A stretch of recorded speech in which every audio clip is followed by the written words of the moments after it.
안녕하세요. 김동섭입니다. 7월 12일 아침 시작하도록 하겠습니다. 오늘 새벽에 끝난 미국 시장은 다우는 강보합, 나스닥은 1.9% 하락하면서 마감했습니다.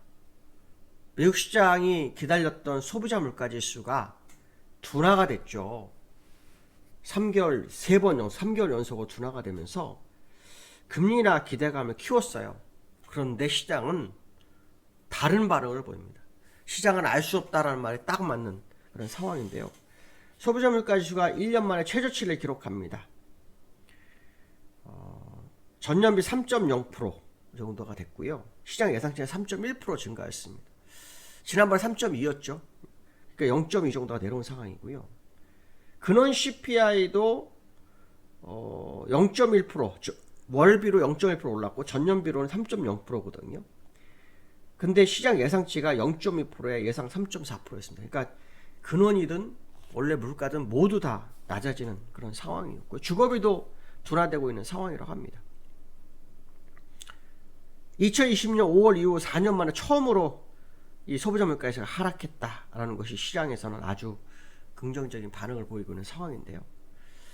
9월의 금리 인하 가능성이 어저께 75%, 오늘 90%입니다. 90%. 이로 인해서 올해 금리가 2번 이상 인하를 할 거다라는 기대감이 있는데요. 미국 시장에서 FOMC는 이달 말에 있고요. 9월에 있고요. 11월하고 12월에 있습니다. 그러면은 3번 정도?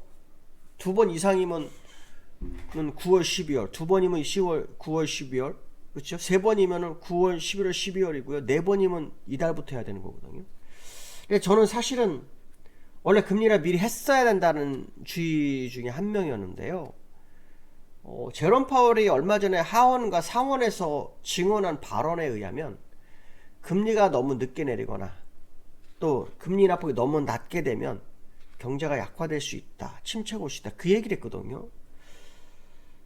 왠지 모르게 7월에 금리 인하할 것만 같은 느낌. 물론 이거는 뭐 개인적 생각입니다. 그 답은 아니고 개인적 생각. 그렇습니다. 역시 시장은 기술적 분석이 참 중요하구나라는 생각을 했습니다. 왜냐하면 어저께 한 방송국에서 제가 주봉상으로 금요일에 남아있지만 현재는 돌파가 됐다, 내일 거 확인해봐야 한다, 그 얘기를 했었는데요. 하루 만에 갑자기 시장에 대변화가 일어났는데요. 오늘 우리나라 시장이 어떻게 되는지는 뭐 끝까지 지켜봐야 되겠죠. 미국 시장은 나스닥이 많이 빠졌죠. 1.9% 하락을 했습니다. 테슬라가 8.4%로 하락합니다. 아시겠지만 요즘 뭐 일론 머스크가 땡큐 코리안 뭐 이런 말까지 했었죠. 왜냐하면 이 테슬라 주식을 우리나라 사람이 많이 갖고 있다는 뉴스가 있었으니까요. 11일 거래일 상승하다가 일단 상승은 멈췄습니다. 그리고 오늘 8.4% 하락합니다. 이 11일 거래일 동안 약 50%가 상승했는데요. 이건 저는 우리나라 사람들 아니면 이거 불가능하다고 봅니다. 우리나라 사람들 막 냄비 근성이 있거든요. 막 끌어올릴 때 막 끌어올리고 내려갈 때 막 도망가고. 도망간 거 8.4%도 그래서 그런 거 아닌가 싶은데요. 이 테슬라 하락에는 로보택시 요게 발표를 2개월 연장을 했다 합니다. 2개월. 완전 자율 뭐 FSD라 그러나요? 완전 자율에 대한 프로토타입 개발할 시간이 필요하다고 합니다. 그래서 약간 시간을 늦췄다. 그게 악재로 좀 작용했고요. 시장의 주도는 엔비디아, AIA 천두죠. 5.7% 하락합니다. 시총이 3조 1300억대로 밀렸고요. 애플과 마이크로소프트사도 하락을 했습니다. 2.7% 정도씩 하락을 했습니다. 시장에서는 금리 인하에 대한 기대감의 지표가 나왔는데도 불구하고 시장에 차익 매물 나왔다는 게 이게 아주 특징입니다. 왜 그랬을까요? 너무 가파르게 오른 거에 대한 부담이었을까요? 사실 나스닥은 요 근래 계속 올랐죠. 계속 1%씩 올랐습니다. 나스닥은. 그거에 대한 부담 아닌가, 그런 해석도 해볼 수 있는데요. 어쨌든 이제 실적 시즌에 접근한 미국 시장, 이제 실적이 얼마나 시장을 받쳐줄 것이냐, 그게 이제 시장의 관전 포인트가 되겠죠. 일단 해외 차트를 좀 보시면은, 테슬라 그냥 꼬꾸라졌네요. 그렇죠? 이러면 하나 더 나오던데요. 이런 차트 나오면 하나 더 나오는 경우가 있습니다. 어떻게 될지는 봐야 될 것 같습니다. 그 다음에 애플도 애플은 조금 5일선을 지키고자 하는 노력이 좀 있었네요. 엔비디아는요 역시 5일선 부분에서 그러니까 테슬라가 좀 요 근래 좀 과하게 올랐던 부분의 반영이 좀 컸던 상황이 아니었나 이렇게 보고 있고요. 이게 지금 이 엔비디아가 일목구조표상으로 쌍봉이 그려졌는데요. 어떻게 될지 봐야 될 것 같습니다. 향후 시장이 조정 국면에 들어가나라는 생각도 드는데요. 참 시장 굉장히 어렵습니다. 네, 시장 정말 어려운 겁니다. 이 시장 정말 어렵습니다. 추가적인 흐름을 오늘 밤 미국 시장을 통해 확인을 좀 해야 되지 않을까 그런 생각이 들고 있고요.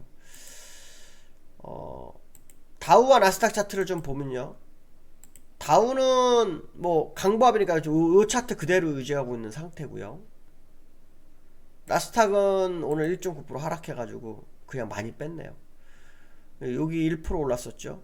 요것도 0.1%, 그 다음에 요게 또 올랐었죠. 0.2%, 또 요게 1%. 이렇게 막 계속 올랐었어요. 올라서 지금 있는데 추세 복귀하거나 그런 건 아니죠. 일단은